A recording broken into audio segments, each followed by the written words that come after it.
今日同大家介紹呢個模組介紹嘅第2版本，即係第2集啦。咁都係 1.7.10 嘅啦。咁我以後會繼續升級拍其他嗰啲啦，因為要就住有啲同學即係要玩啲低級啲嘅版本，即係有時咧高級啲版本咧唔一定好噶嘛。有時啲模嘅版本咧喺高級上面係玩唔到嘅。呢個唔使理啦，上次介紹咗，係啦。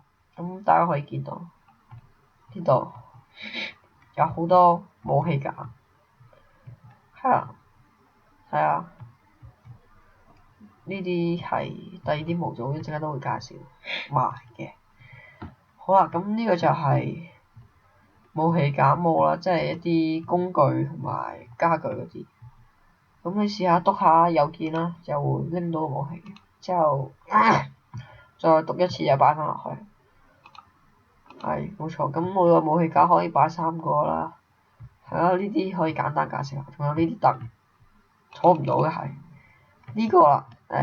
同箱一樣，不過就比箱係好一啲嘅，因為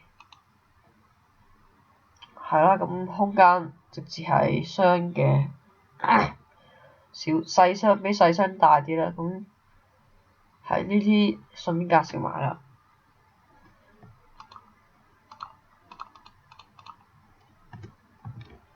好啦，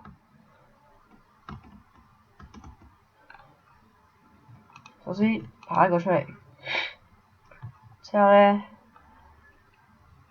咁你想擺邊個？係啦，咁擺上去啦。你想擺第一個就篤第一個嗰度。咁係啦，就係咁嘅。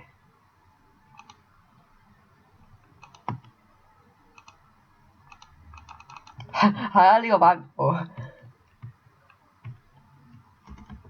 好啦，之後我哋可以介紹第2個模啦。呢個交配模可以簡單介紹下。咁我哋嚟到呢個好精彩同埋好即係呢個好多人都中意嘅一個模，都係屬於日本同埋外國一齊整出嚟嘅，好出名嘅一個模嚟嘅。咁睇下呢個。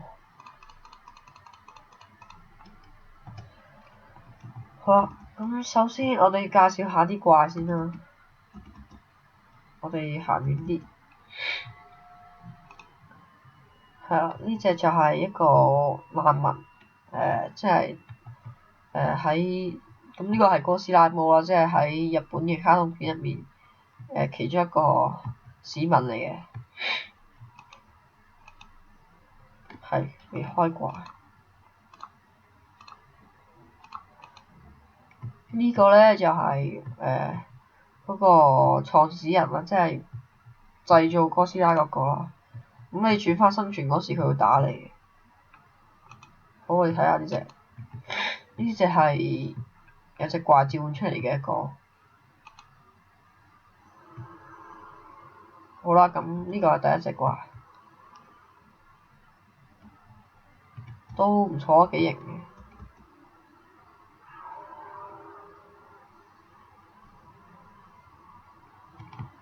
好啦，咁呢隻就係上次我俾大家介紹嗰個 NPC 啊。咁佢哋2個會一齊打交噶啦，即係如果見到嘅話就會打噶啦，有技能㗎。我搞大啲視野俾大家睇下。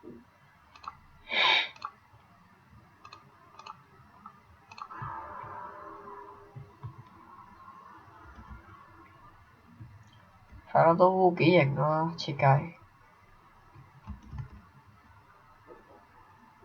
好，跟住我哋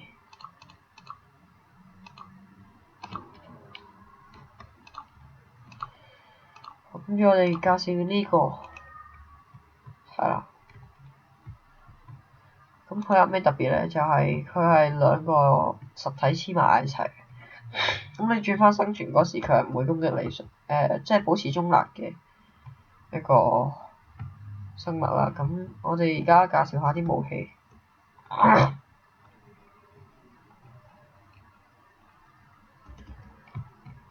好，咁武器咧係呢3個好出名嘅武器。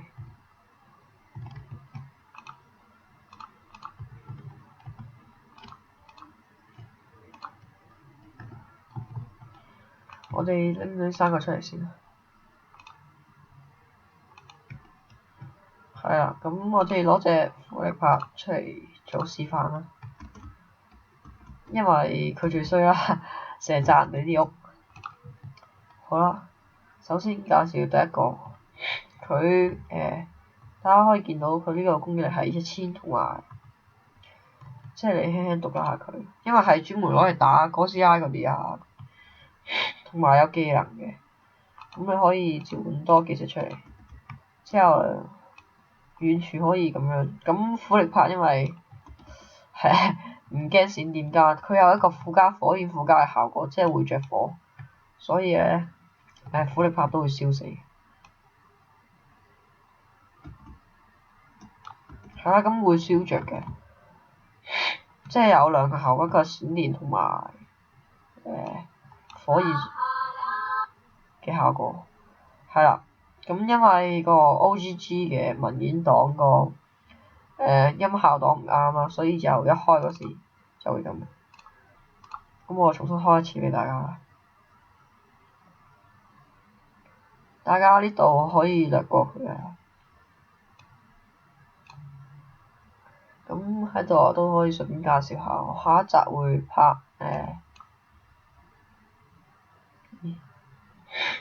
嗰個地圖啦，即係唔拍模住。咁我哋都係拍呢個 1.7510 嘅電腦版嘅一個 map 啦，係關於一啲打怪嘅。咁我哋而家等下啦。大家如果覺得悶嘅話，可以跳過呢一段。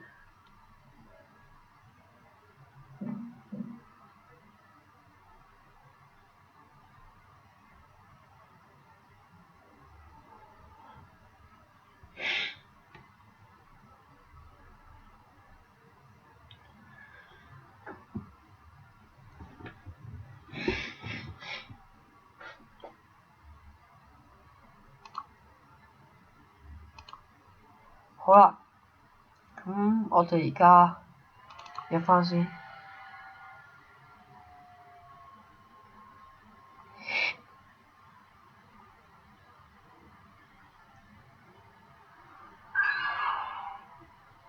係啦，入咗返嚟。咁呢隻嘢，我哋先教和平，整走晒佢哋先。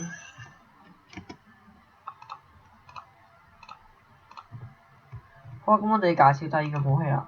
呢個攻擊力係450，係比較低啲嘅，有個附加效果啦，同埋每個都有嘅其實。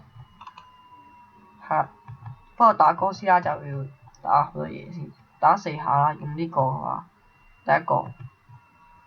好啦，咁我哋介紹第3個係最勁、好出名嘅。好啦，係可以發射啲彈過去㗎。之後係啦，炸飛咗，見到啊！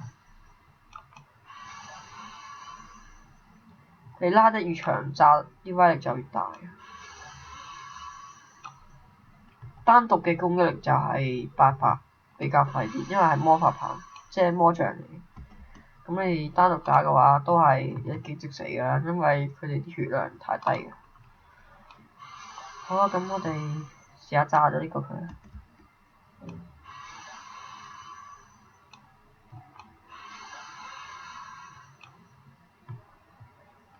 如果用呢個嘅話咧，就會有一個附加嘅燒效果，即係火焰附加。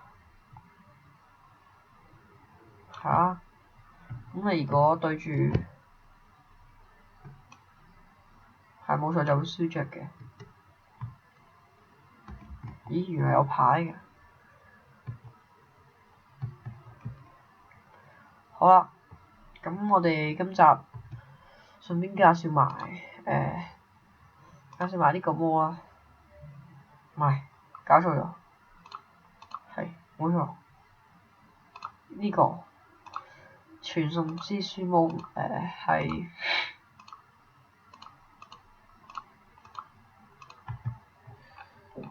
你可以自己設定一個地方之後寫自己編輯個名喺上面。你用呢本書就可以傳送㗎。咁呢個毛都係算係好出名㗎啦。即係如果大家玩生存嗰時懶嘅話，唔想喐嘅話，可以用到呢本書，都係好方便。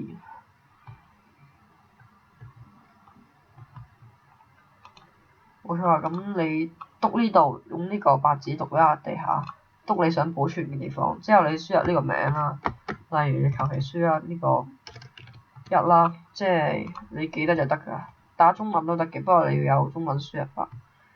之後你係啦，咁睇佢呢度係啦，冇錯，按 Shift 加郵件可以將佢嗰個儲存鏈加喺入面。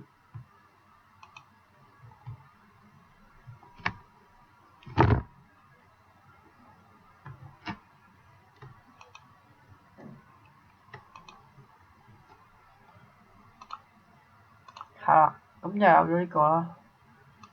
呢個係攞嚟做咩？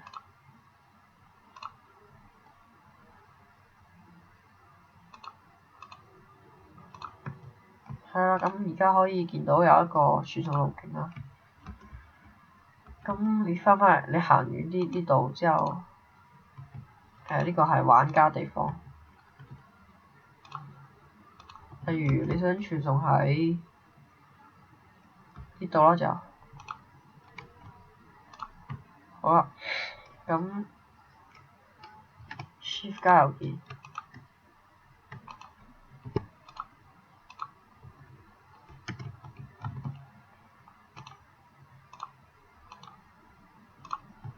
係啊，冇錯啊。咁你而家係創造，所以係唔得㗎。咁呢個係啦，冇錯，一定會死嘅。係啊，冇錯啦，咁就會寫住俾薯仔炸到死咗。